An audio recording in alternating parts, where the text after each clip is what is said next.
grey growth and green growth.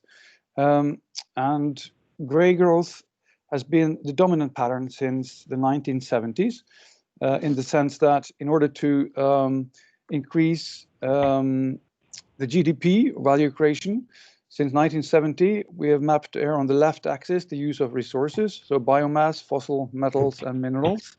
And then on the right-hand axis, the global GDP in 2005 dollars.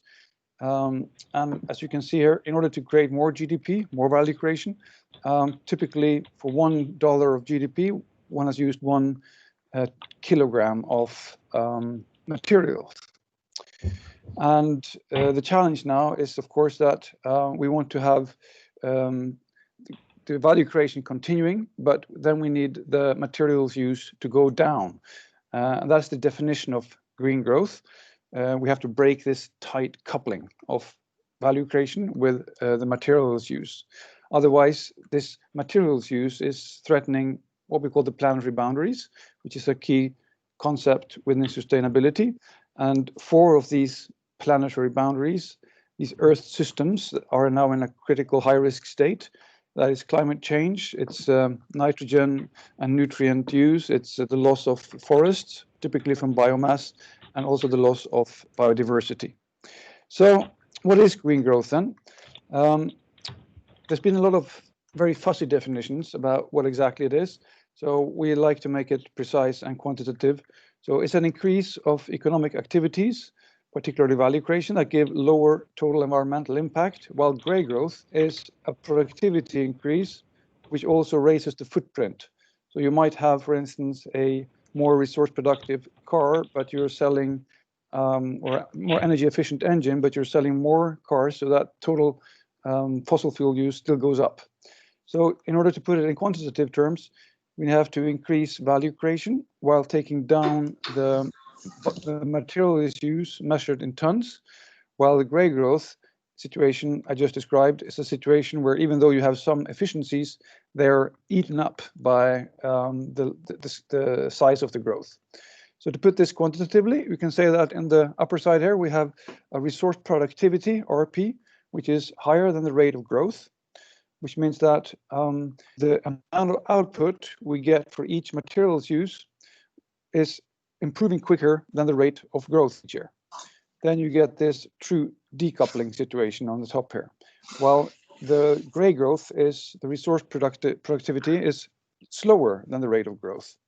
And of course, both in company, corporate, and also politics, the main problem has been that people have been continuing with grey growth while pretending it's green. So it's the greenwashing of grey growth. So what then does green growth really look like?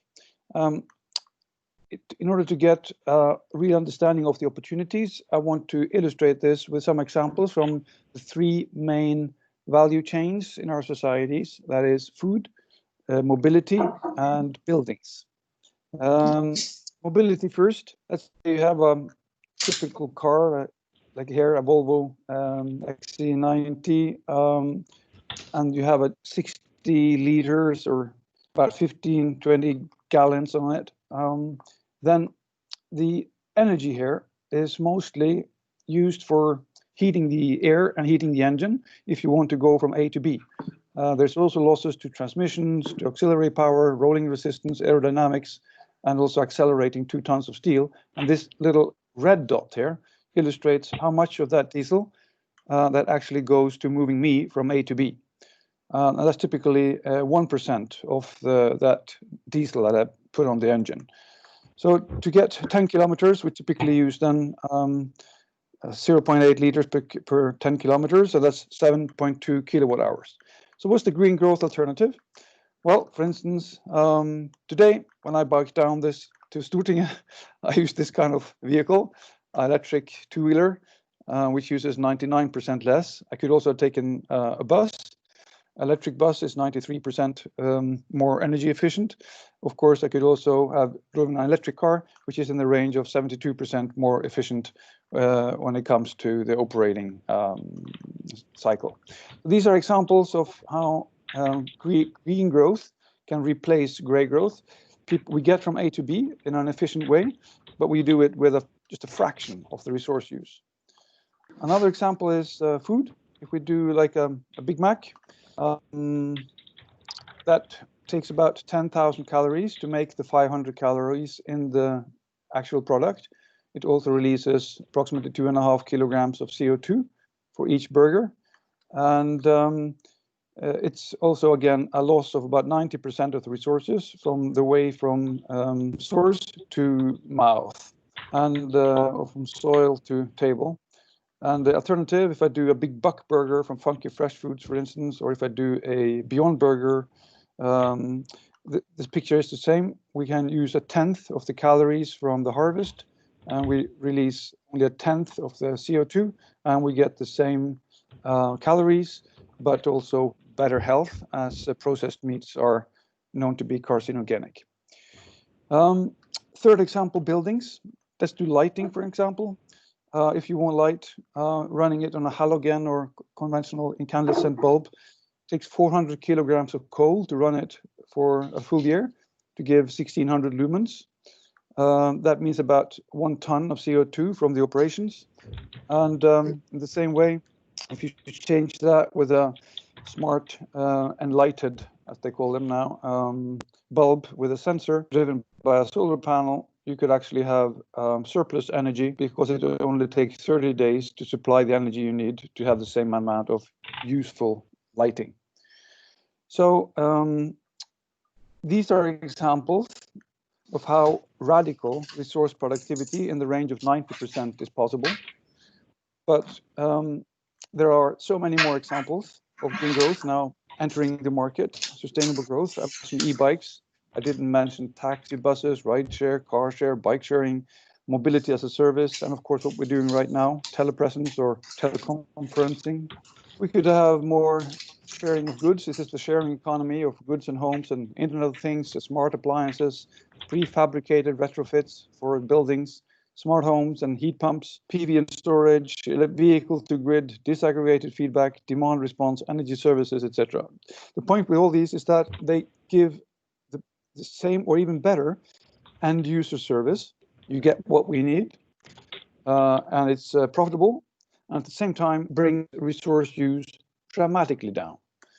So is this then becoming mainstream? Are we doing this quickly enough? Are these innovations taken up by businesses and distributed in markets in such a way that it has also macro effects? And is it profitable? Are investors interested in these kind of innovations? So these are key questions when it comes to the opportunities of green growth, to see whether that becomes a boom or it's a bust, as we talked about, in terms of COVID punctuating it. So if we look at investments, sustainable investments usually goes under the label of ESG, which is an acronym for environment, social, and governance. So you rate companies and funds in terms of how well they're doing in resource productivity and responsibility for workers and local, and also their efficiency in terms of governance. How well are they handling risks, both to their brand, but also resource-related risks. And as you can see here, for many years, sustainable funds did not exactly attract much financial interest. But then from 2019 and up, we've seen this exponential boom in the investment of sustainable growth or green growth business models. This question, of course, is, was this just a kind of fad, which then was punctuated by COVID and the real hard times coming after them, or are they continuing? So in order to really see this, we have to look at also the effects in terms of how does it impact societies and businesses. And in order to have a really genuine green growth, not just any green growth, we need to do a sufficiently quick enough shift, both in terms of companies and in terms of countries, that we do both create more profits while keeping within these planetary boundaries. And that means the resource productivity has to be in the rate of 5% per year in order to be a real, genuine green growth turnaround. And if anything that's below 5% is simply too slow. So what I've done in some of our research, also mentioned this article that's on the source here, Redefining Green Growth, is to compare different countries. How quickly are they grabbing these opportunities that now seem to be getting increased funding for rolling it out? Will it lift resource productivity above this magical level of 5% per year, or we keep below it? And in recent years, this is an index starting from 100 that shows just typically 5% improvement per year. And a country like Sweden has been grabbing all these opportunities for green growth and installing them, making more money, digitizing, sharing economy, decarbonizing their infrastructure at a rate that has kept them above this 5% rate that defines genuine green growth for more profits within planetary boundaries. Denmark has been going a bit up and down, but mostly they're also fully on track. So the entire economy of both Denmark and Sweden are actually now shifting their resource productivity around in a sufficient pace to solve both the climate and the other environment boundaries. So if all countries did as Sweden and Denmark, then we would have a sustainable global economy by the end of by 2050. However, USA is lagging, has been doing so increasingly over the last few years. UK, on the other hand, has been picking up tempo, mostly because of their big shift towards energy efficiency, renewables, and phasing out of coal. They're now running their country on the longest streak of with zero coal power ever. But Norway, however, is not doing well at all. The main reason for this development is in terms of transport sector, which has been lagging in these years, and also offshore oil production, which uses ever more energy. China had a black growth in the first 10 years, but in the recent years, since 2013, they've been picking up speed very rapidly. So they're also turning their growth greener. As you can see, they're soon passing the US on this curve. So TOMRA is an example of a company that's been aiming for having more than 5% per year. That's their target for 2015-16 it was, and they reached it years before that. Now, if we look at more companies, such as Ørsted, the Danish previously oil and gas company, they have been raising ahead. This blue line here shows the genuine green growth level, the 5% per year, and they're up to 15-20%. And Interface, an American carpet tile sustainable growth company, has been racing ahead, probably leading the world with more than 20-30% of resource productivity over the recent years. So it's fully possible. Now, what about the COVID crisis? Will this accelerate it or will it slow it down? First, did the COVID crisis kill the sustainability fund investment boom? And HSBC just analyzed 750 large company stocks, and they found that the climate-focused stocks outperformed the average by 7.6% from December and by 3% since February, which was the peak. And the ESG shares overall beat others by about 7% for both periods. And a few words on the method here, but I won't go into the depth of the methodological issues here. But as you can see, even through the COVID crisis, the investment and the community's interest in sustainability, sustainable growth models seems to be keeping up, and they're also paying back. Now, what about policy? The COVID crisis has been the greatest recession since probably 1930s. We don't know quite yet. And policy comes in huge here. How do we restart it? And a lot of experts and advisors have been trying to see how can we use this crisis as an opportunity for a better restart, a rebuild, a green restart. And like this article in The Guardian, green stimulus can repair global economy and climate, one study shows. Projects will deliver higher returns amid the COVID crisis than conventional spending, these researchers found.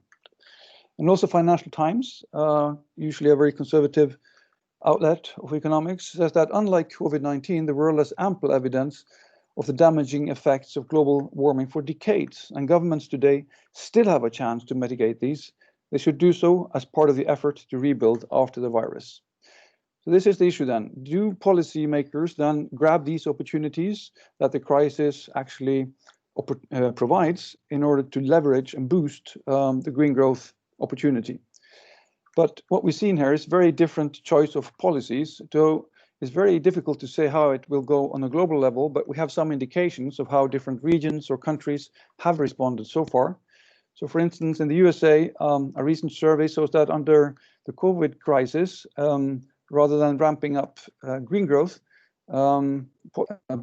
government has been giving away more public lands for more drilling and mining, free rein to scrap environmental safeguards, making it easier to get away with polluting by letting polluters police themselves, also suppressing public input and cutting a deal for oil and gas companies while undercutting renewable energy through the Bureau of Land Management. And the EPA has taken several major actions to weaken and roll back rules that limit air pollution. So far, policy response in the US seems to have been in favor of gray growth rather than green growth. So if we go to Brazil, for instance, deforestation there and emissions soar as pandemic starts to hobble the enforcement. So those people who have auditing of and following up on the ground in terms of illegal logging and illegal roads and illegal entries into natural reserves have been off duty, and the sales of bulldozers have never been higher, and there's a strong rise in illegal deforestation. On the other hand, EU so far seems to build on its Green Deal that was launched in November, but now is being leveraged. So they are using about 2,000 trillion euros in terms of the European Green Deal investment plan. They also just launched the Circular Economy Action Plan, which will provide more jobs while using resources more efficiently and several times. They also put more money into a biodiversity strategy and rethinking food from farm to fork, and also including a just transition mechanism. So far of these three regions or countries, then it seems EU is the policy makers that so far has been pushing at least the most amount of words, and also very soon it seems the most amount of money into using the COVID as an opportunity to boost the green growth opportunities. Again, Norway is a sad case, I would say. That's why I will now leave you very soon, because I have to go into the parliament to debate the new oil tax subsidies, how that they've been Storting just gave a historic exception to the tax regime in order to release and lock in the petroleum sector's dominance in the Norwegian economy. So Norway seems to have failed to use this crisis as an opportunity to grabbing the boom from the green growth opportunities. So that's about it. Conclusions. Genuine green growth is a key driver of sustainability returns. And one key sustainable company metrics is its climate performance, and typically carbon productivity, which should be above 5%. The further speed of green growth recovery depends on policy responses in tandem with the financial community.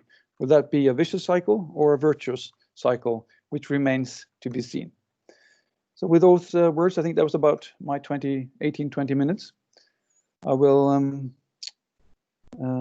stop sharing here and come back to you all. Excellent, Espen. Thank you for a very insightful presentation. You hit the time limit just perfectly. I have two questions for you, if you have time for them.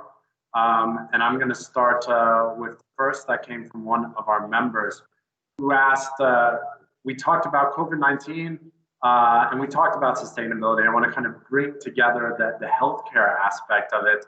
And I was wondering if you could share some good examples from COVID-19 of green growth innovations that you particularly liked, especially from the healthcare sector.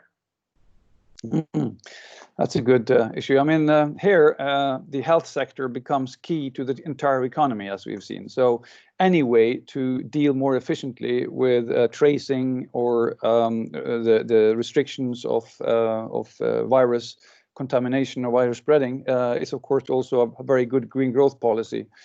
But in particular, what I've been hoping for, which I've seen early examples for, but I don't know how far they've come, is the chip on a lab type of technologies, where you could do some of your testing more easily in a distributed way. And so you could eliminate some of the logistical challenges connected with testing if we could have more higher precision distributed tests that could make it much easier for people that may have been exposed to determine whether they're really infected or not.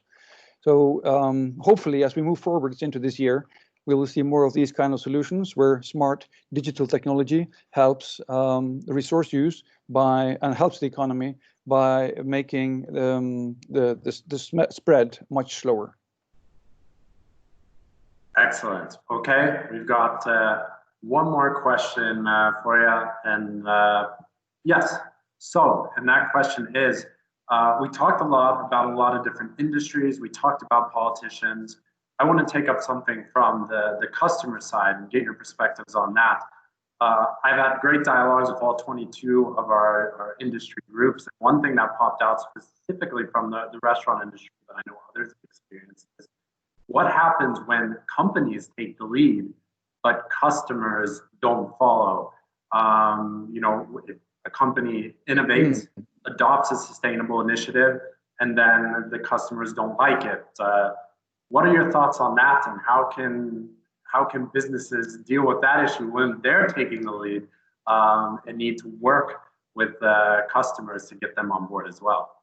Yeah, that's a great question, like the previous one, and I would like to have a lot of time to answer it, because this is the whole issue of green innovation and how to roll that out in a way that combines both the push and the pull forces. So maybe illustrate this. Norway was an entrepreneur in terms of electric cars. We had something called the Think car, which was a nice little box that was very good from an engineering spec point of view. But it got nowhere because the customers didn't quite want it. At the same time, an American company called Tesla launched their Roadster, which had all the aspects of pull, because it was cool, it was a status product. It seemed not just more efficient or more sustainable, it was better, and it would give you looks in the street. So this combination of social norms, the social status competition, combined with sustainability performances, so you activate the market push and not just having a technology push, the market pull, not just the technology push, so that looks great from an engineering or technical point of view. So it is all about creating contracts with the customer, particularly using green nudging, so it becomes simpler and more convenient to choose the sustainable product rather than continuing in the conventional way. So that's why products such as Beyond Burger, the Bind ticker, and that looks good and is good for your health and tastes the same or even better, providing you with a novel angle into a barbecue part, whatever. These things, if you can make that attractive, these things are what really kicks both of those forces that make drive up adoption. So with these words, I would love to have stayed longer, but I see now the speaking list is moving, so I have to go in and take the floor very soon. It's been a really big pleasure being with you, and hopefully if there are more questions, Tyler, you can send them over and we can see how we can respond. Yeah? Absolutely, we'd be happy to do that. Green nudging sounds like another topic for another sustainability forum, but we will follow along with the debate today. So we'll let you go and get on with that busy schedule. Thanks, Tyler, and keep up the good work in AmCham. Yeah. Thank you, Espen. Ciao.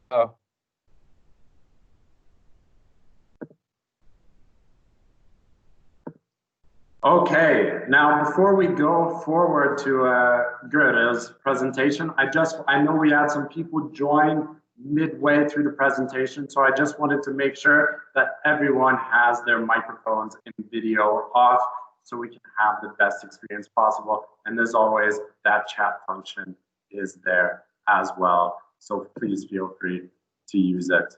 And I'm going to stop sharing my screen here.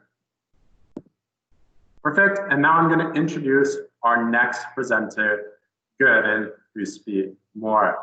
Gørill is a partner at Pedersen Public Affairs and has extensive advisory experience in the areas of communications, public affairs, and sustainability. For more than 15 years, she has navigated the area of politics and business strategy with corporate communications and political insight as her main areas of expertise. In addition, she has also been the director of communications for NGOs such as CARE and Plan Norway, headed the communications work for the world's largest telethon, NRK's TV Action in 2009. And I know she's going to touch on this a bit today, she also worked as a foreign correspondent in Africa and Mexico for several different publications and has had her journalism featured on the cover of magazines, including Time. So Gørill, we are thrilled to have you with us today. The floor is yours.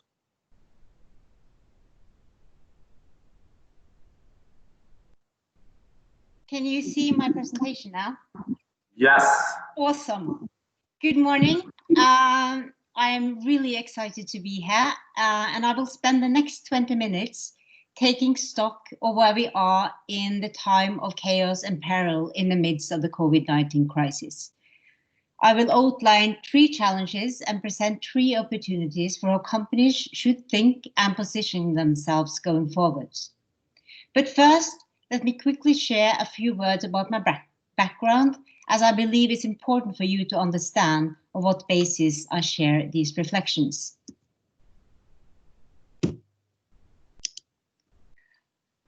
I have spent a large part of my life working in developing countries. A very different life indeed from the suburbia existence I now happily enjoy together with 2 children, a husband and a dog. And I'm currently presenting from home, so you might see a dog kind of wander behind me. If that happens, that's just life. As a foreign reporter, I've covered a large part of the African continent for publications such as Time. This gave me up-close insight into the development and environment issues faced by the very poorest people, the bottom billion. But it also made me experience the best and the worst of humankind up close. Before I turned 30, I had 2 cover stories in Time, but I was young and seemingly invincible, and to be honest, quite unexperienced. And this led me into very dangerous situations whilst uncovering a story on the rise of radical Islam in East Africa.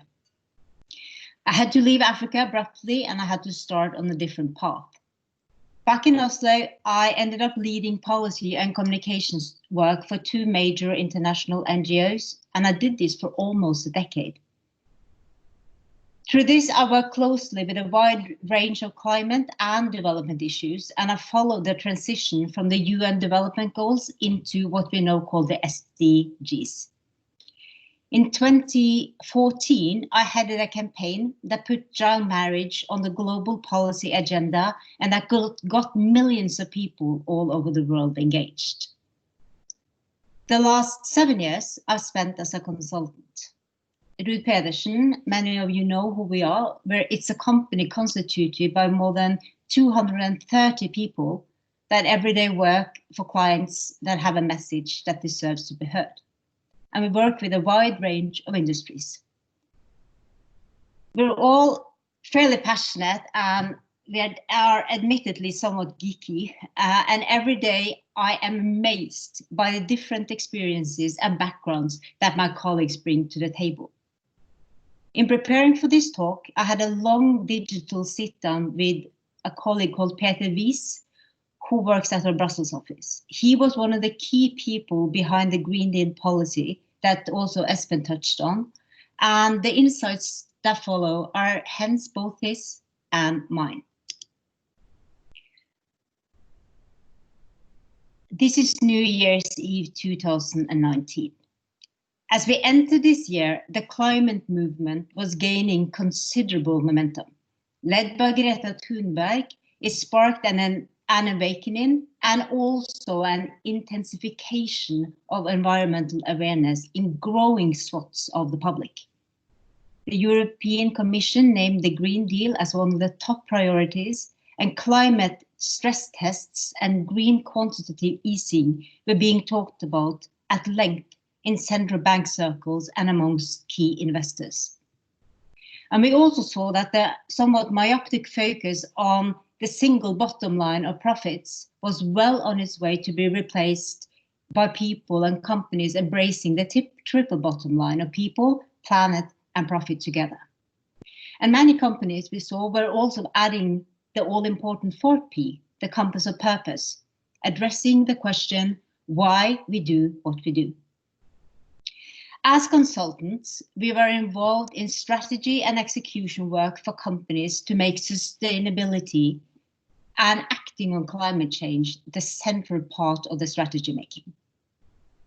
The major challenges we fought at this time was giving companies the courage to avoid the pitfall of greenwashing.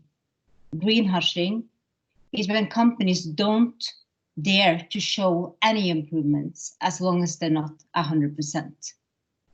And also, we worked to address the somewhat minimalist approach to sustainability of resorting to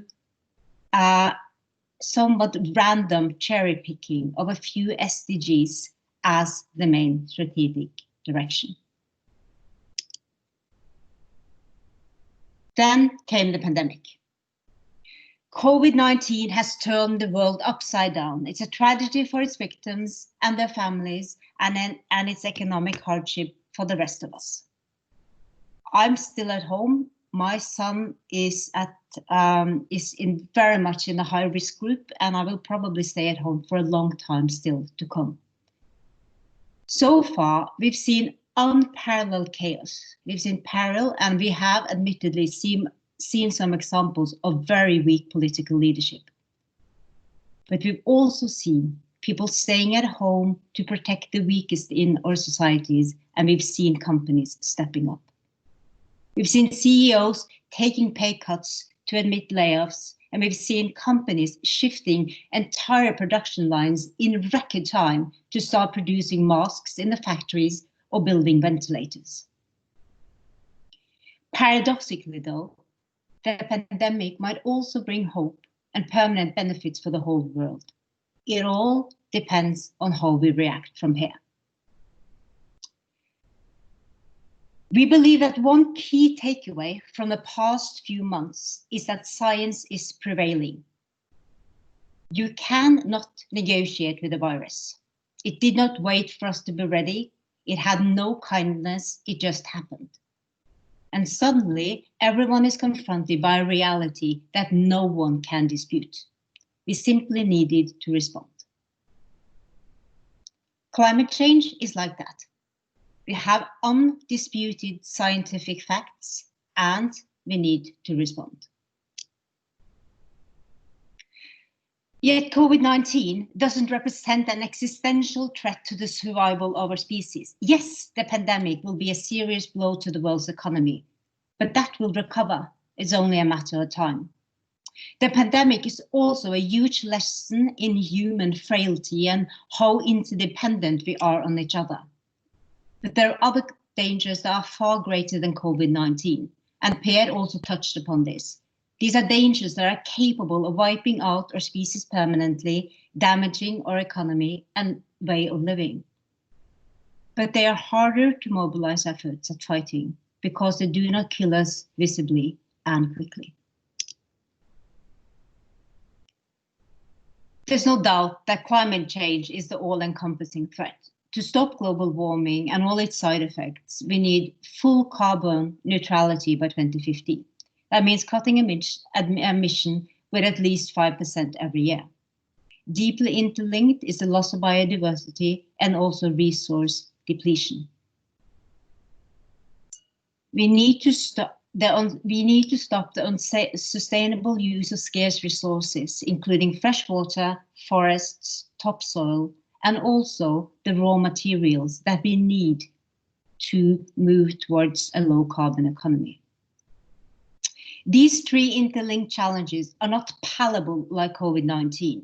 You cannot self-isolate from these challenges, but you can protect yourself. These threats are being deployed over a much larger timescale and with less visible consequences.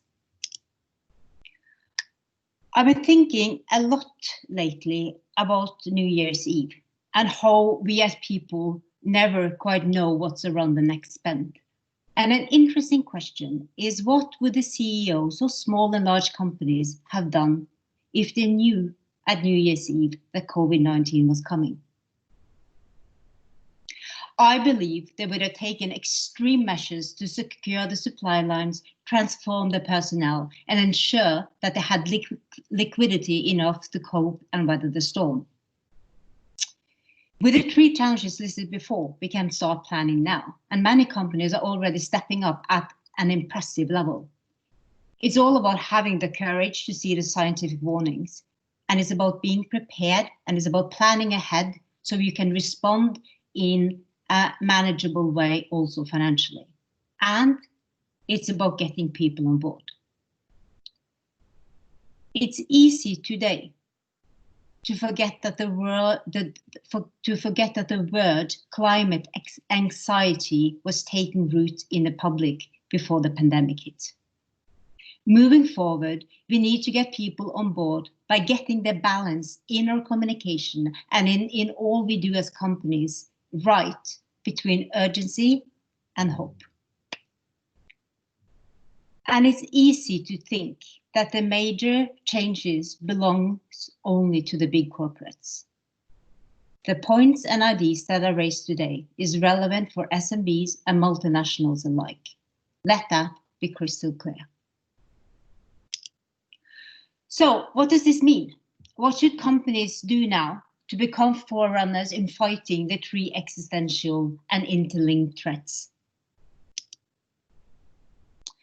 The first point I want to make is to commit to a concrete plan for zero emission and to establish a task force with a needed mandate to work on this. Many companies have done this and many have not. And like everything, it's all in the details here. And this is not an exercise for the communication department. It needs to involve and be led by core business. And we also need to establish a baseline for measurement of progress. The key questions are: what steps needs to be implemented in order to cut emission with at least 5% every year? And what changes in the business model do you need to do to get zero emission in product and in product use? And what needs to happen at what time? You do not need to reach zero emission fast, but you need to start moving. And a long-term plan is better than no plan at all. The Paris Agreement goals state net zero emissions in 2050. By then, emission trading schemes will not be issuing any allowances to pollute. All emissions need to be at zero. That means that companies either need to stop all emission or they need to find technologies that remove carbon from the atmosphere and stores it. And every company needs to look at this goal from two perspectives. Carbon neutrality, what does that mean for them as a company? And secondly, they also need to look into how to cut emission associated with the products that the company make and sell. And one last point here. Another key lesson from the pandemic is our vulnerability and dependence upon the supply chain. We know that identifiable and sourceable and sustainable sourcing will be the key differentiator in the years to come. Too many companies struggle to account for the levels of sustainability in the supply chain, and this is a weak point that needs to be fixed. And also, too many approach this from a revision perspective, fixing what is broken and criticize. This is time-consuming and very expensive. And I know that this is complicated and difficult, but it needs to be done. Both policymakers, investors, and consumers will demand it in the years ahead. You simply need to know upfront if a factory in Bangladesh used to produce clothes or fabrics is flagged for the use of child labor or corruption. And you also need to prove that the coltan used in batteries and mobile phones or electric cars cannot be traced back to a mine in DRC that is linked with the Hutu militias still remaining after the Rwanda genocide. Mapping sourcing proactively with an unforgiving sustainability lens will help identify potential threats. It will make real progress. And as a bonus, it will also help you avoid an expensive handling of a reputation crisis. The second point is to anticipate new legislation and regulations so you can plan ahead and be proactive.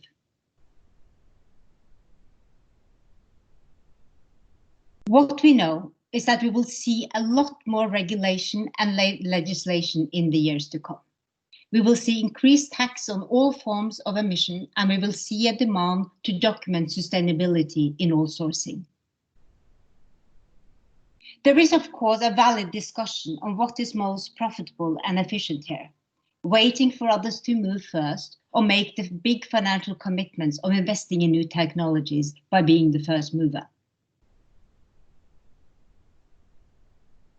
And admittedly, policymaking today often takes too much time. Companies need to drive change proactively where and when they can. We see companies today, both in Norway and internationally, pushing for stronger regulations in cases where they see that their own industry is lagging behind. And we argue that with the time frame that policymakers now are operating under, there's no longer an option to wait. You need to be ahead of the curve and to get the first mover advantages. And much of what we do now as a company is in this space. We help clients anticipate new legislation and regulations. We help them understand what this means for them, and we help companies act proactively to save money and plan ahead. So how does COVID-19 play into this? Well, it's push and pull. On the one side, we help companies push governments to enforce stricter regulations on areas where it's needed. On the other side, we support the first movers. However, we know that the European governments now, due to COVID-19 crisis, aim to directly or indirectly fund 70% of green transition. Companies should therefore now actively lobby for this crisis to be turned into an acceleration force to make the world more climate neutral. And the last point. My last point is that don't let perfection get in the way of change. Yes, greenwashing is deployable. We still see many corporate websites that are designed to pimp the actual facts that the business operations and to make them look good and more green and sustainable than they really are. But there is a balance here. The other extreme is greenwashing. Companies that fail to communicate environmental progress out of the fear that they will be criticized for doing nothing.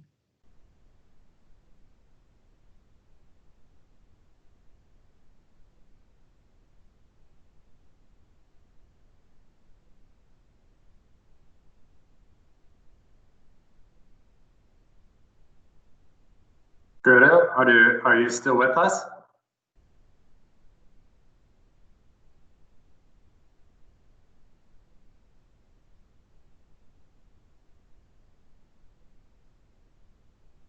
Okay, Gørill, do you happen to still be on the call?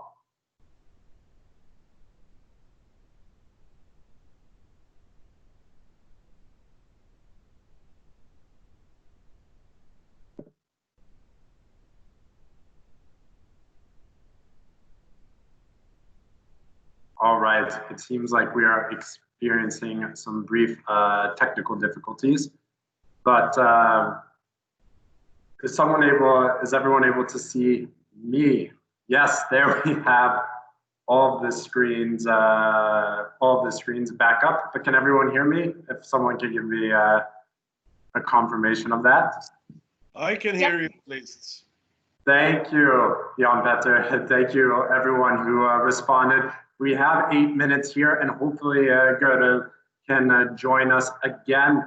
But as truth of the Sustainability Forum, I want to use these 8 minutes to facilitate a bit of a discussion based on Gørill's and Per Espen's presentations. So I will ask a question. As you can see on your screens, there's a little raise your hand button. And if anyone wants to answer the question, please feel free to do so. I will try and get to the first person who raises their hand. So there's a bit of a competition, but I want to use the rest of this time. So both of the presenters talked about how policy is going back many companies now. Companies are taking the lead, becoming normative leaders when it comes to the sustainability issue.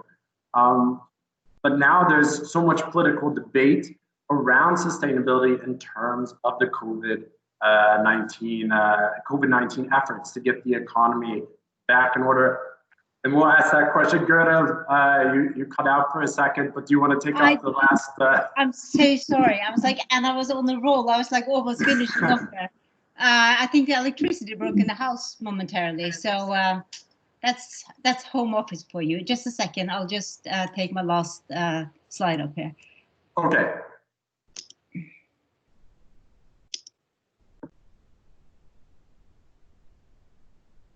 Okay. Can you see my slide? Can't see the slide just yet. Can you see it now? Yes. Perfect. So just very, very quickly summing up, the third point I believe is quite important because that has to do with don't let perfection get in the way of change. And getting to a zero emission world involves trying new technologies, and it involves testing and failing before new solutions can be implemented on a larger scale.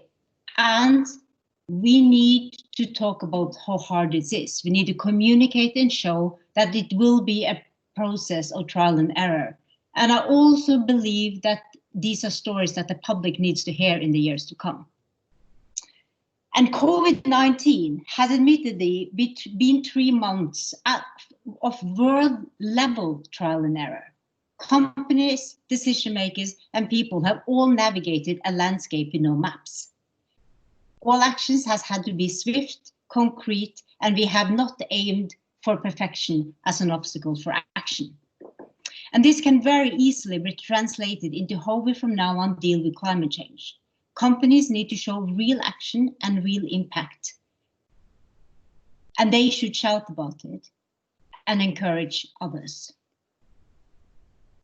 So to sum up, COVID-19 has had a massive impact on how we think about climate change and has already given us guidance as to how we can improve the way we work to combat it. We need to commit to a zero emission plan. We need to take the position as the first mover or fight for legislation when and where it's needed. And we should not let perfection get in the way of change. And if and when people raise their voice saying that you're not doing enough, be transparent and build a connection. Embrace the criticism and value the feedback.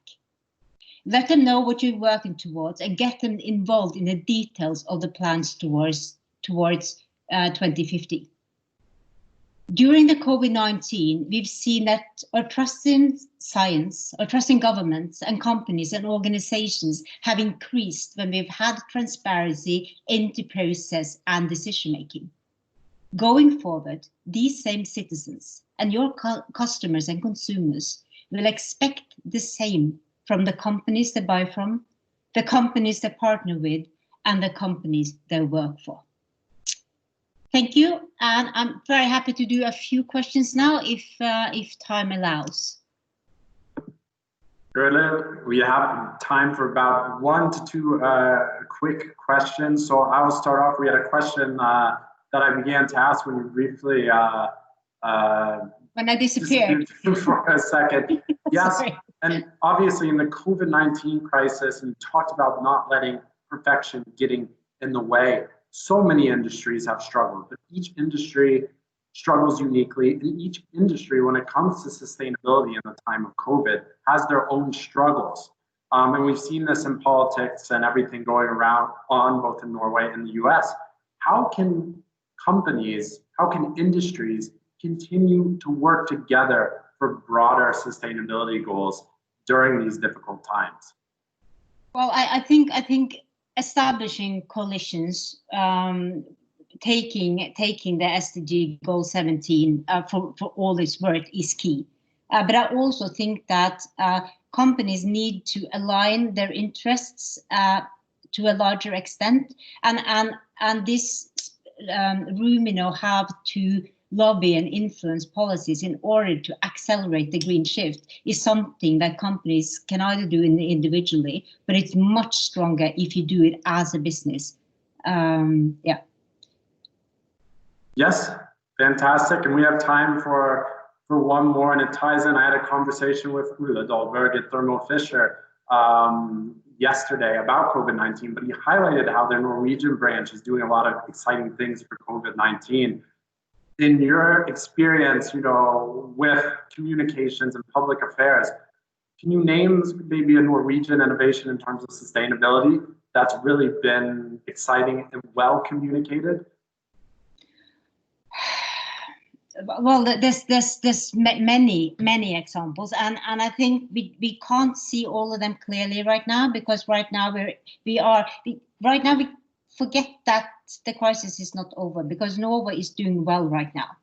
But we know that this is probably just the first wave, and everybody's planning for a second wave. So I think the proof's in the pudding here. I think the companies that are now, I think there's been a lot of admirable work with companies kind of changing production lines and kind of stepping up at an unseen level. But at the same time, we can't. I think the main thing companies can do now is to lobby towards getting an acceleration into the green shift, regardless of what business you're in and regardless of what products you have. I think that's a voice that consumers need to hear, and I also think that we do need to push the politicians even more. And that's also back to the points that Per had with regards to Norway and how Norway is performing compared to a lot of the other countries. Did that answer the question? Yes, you did indeed. And I think Norway is going to play a very important role normatively in talking about how companies can be leaders in this area, and how companies can talk about it. Absolutely. So hopefully Norway can help lead the way with innovations here in Norway, going to both Norwegian companies and US companies that can help end this trend of greenwashing and help companies take that step, talk about what they're doing, and remember that it's okay not to be perfect. But Gørill, thank you so much for a fantastic conversation and joining us today. We really, really appreciate it. Yes. Yes. And with that, I will draw to a close this edition of the AmCham Sustainability Forum. Thank you for meeting with us digitally. We look forward to our next forum, which will be in third quarter. But I hope all of you have a fantastic, sustainable weekend. So thank you from all of us. Yes. If there's any more questions, because digital meetings are never perfect. So if there's any more questions, find me on LinkedIn or send me an email or give me a call or take it via Tyler. I'm very happy to continue this discussion with you. Yes, absolutely. And that's a fantastic point. These forums are designed to be a starting point for conversations. So whether you contact the presenters directly, or if you want to get it to me and I can pass it on to them, please do that. Okay, if there's not anything else, we will draw it to a close. Hope everyone has a wonderful weekend, and thank you again for joining. Bye-bye.